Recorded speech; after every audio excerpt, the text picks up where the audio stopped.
De Jafá aos confins da terra. Era dezembro de 1952 em Jafá, Israel. Clemence Rim, prestes a dar à luz ao seu segundo filho, estava no hospital olhando uma linda paisagem pela janela do seu quarto na maternidade. As águas azul escuras do Mediterrâneo se esticavam até o infinito, mas o coração dessa pequena mulher de descendência armênia estava preocupado. Ela estava dividida com amargura, medo e vergonha. À distância, conseguia ver o conjunto de rochas negras no mar, as rochas de Andrômeda. Lendas gregas afirmam que a jovem Andrômeda foi acorrentada a uma delas quando Perseu voou em seu cavalo alado, matou o monstro marinho e a salvou. Clemence queria que alguém, de alguma maneira, aparecesse e a salvasse de outro ano de humilhação e desgraça. Era uma ortodoxa grega devota, mas não sabia muito sobre o Senhor. No entanto, naquele humilde quarto de hospital, tentou fazer uma barganha com ele. Quando ficou de pé, ao lado da janela, seus olhos se voltaram para o céu. E ela falou do coração: Deus, tenho apenas um pedido. Se me der um garoto, eu o dedico ao Senhor. Ela repetiu isso: por favor, Senhor, se me der um garoto, eu o dedico ao Senhor. O primeiro filho de Constande e Clemence Rim foi uma linda menina chamada Rose.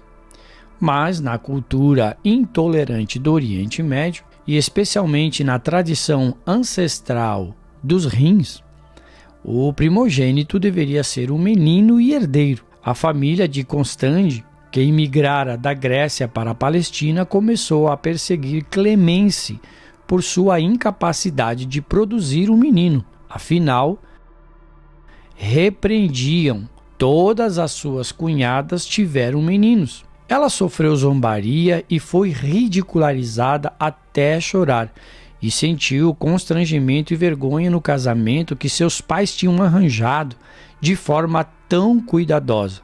Naquela noite, quando adormeceu, seus olhos ainda estavam molhados, e durante a noite teve um sonho de que ainda se lembra. Vi 6 rosas, 6 lindas rosas em minha mão. Ela contou: e vi Jesus entrar no meu quarto. Ele veio até mim e me pediu umas delas, e eu lhe dei uma rosa. Enquanto o sonho continuou, um jovem magro e baixo, com cabelos negros, ela se lembra de todos os traços do seu rosto, se aproximou e a embrulhou em um cobertor quente. Quando ela acordou, se perguntou: o que significa esse sonho? O que pode ser? No dia seguinte, 3 de dezembro de 1952, eu nasci. Nossa família acabou tendo 6 meninos e 2 meninas, mas minha mãe nunca esqueceu sua barganha com Deus. Mais tarde, ela me contou sobre o seu sonho e que eu era a rosa que ela entregava a Jesus. Fui batizado na igreja ortodoxa grega pelo patriarca de Jerusalém, Benedictus. Na realidade, ele me deu seu nome durante a cerimônia. Nascer na Terra Santa significava nascer em uma atmosfera em que a religião tem uma abrangência inevitavelmente grande. Com 2 anos, fui mandado a uma pré-escola católica e formalmente educado por freiras e depois por monges durante 14 anos. Para mim, Jafá era uma cidade linda. Na verdade, é isso que o nome significa, linda. Jafá, em árabe, Jopã, e em grego antigo, ou Yafo, em hebraico. O significado é o mesmo em todos os idiomas.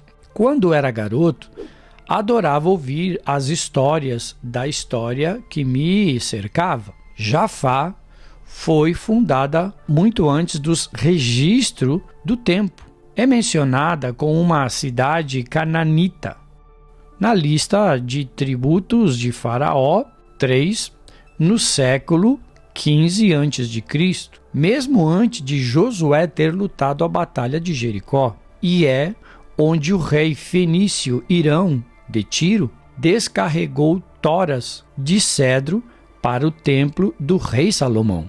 Apesar de fascinante, a história não tinha sido gentil com a minha terra natal. Jafá foi invadida, capturada, destruída e reconstituída muitas vezes. Simão, o Macabeu, Vespasiano, os Mamelucos, Napoleão a invadiram.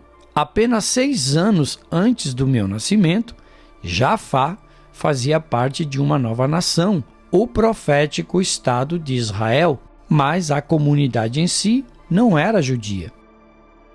Meu pai foi prefeito de Jafá durante minha infância. Era um homem forte, quase 1,90 m de altura, 110 quilos e um líder natural.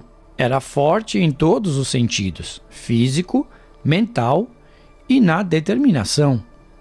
Sua família tinha vindo da Grécia para o Egito antes de se estabelecer na Palestina. Mas ser de outro lugar era comum. A Jafá da minha infância era realmente uma cidade internacional. Caminhando pela rua Raziel até a Praça da Torre, em que se localizava a Torre do Relógio do Jubileu de Abud, a prisão de muros de pedra e a grande mesquita, construída em 1810, eu conseguia ouvir os locais conversando em francês, búlgaro, árabe e outras línguas. E nos quiosques de cafés ao ar livre, podia experimentar baklava, falafel, sum-sum e dezenas de outras delícias. Ali estava eu, nascido em Israel, mas não era judeu. Criado em uma cultura árabe, mas não era árabe. Estudando em uma escola católica, mas criado como ortodoxo grego. Aprende-se com facilidade outros idiomas nessa parte do mundo. Achei que todo mundo falava 3 ou 4. Árabe era falado em nossa casa, mas na escola as irmãs católicas ensinavam em francês, exceto o Antigo Testamento, que era estudado em hebraico antigo. Durante a minha infância, as centenas de milhares de pessoas de Jafá tinham sido engolidas pela explosão populacional judaica de Tel Aviv, ao norte. Hoje, a metrópole possui o nome oficial de Tel Aviv, Jafá. Mais de 400 mil pessoas vivem na região. Na verdade, Tel Aviv começou como uma experiência judaica em 1909, quando 60 famílias compraram 32 acres de dunas de areia ao redor de Jafá e marcharam para o local. Estavam cansados das condições difíceis e dos ruidosos bairros árabes onde viviam.